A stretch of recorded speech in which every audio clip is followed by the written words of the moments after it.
দৰং জিলাৰ medical college, nursing college, GNM nursing school এই গোটেইবিলাকৰ সৈতে ইয়াত এটা বৃহৎ প্ৰকল্প এটাৰ আধাৰশিলা 8 ছেপ্টেম্বৰ তাৰিখে ভাৰতৰ প্ৰধানমন্ত্ৰী নৰেন্দ্ৰ মোদী ডাঙৰীয়াই কৰাৰ সম্পূৰ্ণ সম্ভাৱনা আছে।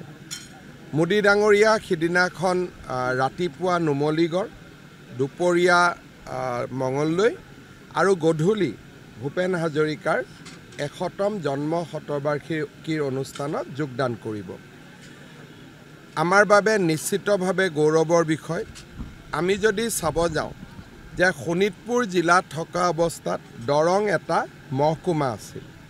আজি সেই ফালৰ পৰা ক'ব গ'লে শোণিতপুৰৰ তেজপুৰতো এখন মেডিকেল হৈছে আৰু মঙলদৈতো এখন মেডিকেল হৈছে।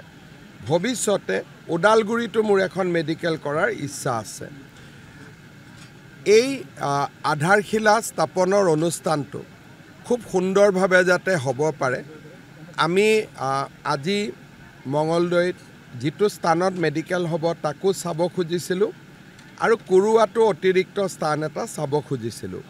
কিন্তু যিহেতু লোক নিৰ্মাণ বিভাগে আমাক আশ্বাস দিছে যে যি স্থানত মেডিকেল হ'ব তাতেই আধাৰশিলা কৰিব পৰা যাব, গতিকে আৰু আমি বেলেগ স্থান আজি যাব খোজা নাই।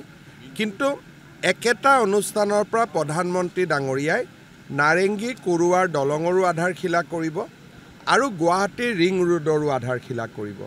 তাৰমানে সিদিনাখন প্ৰায় 8,000 কোটি টকাৰ প্ৰকল্প এই স্থানৰ পৰা আৰম্ভ হ'ব।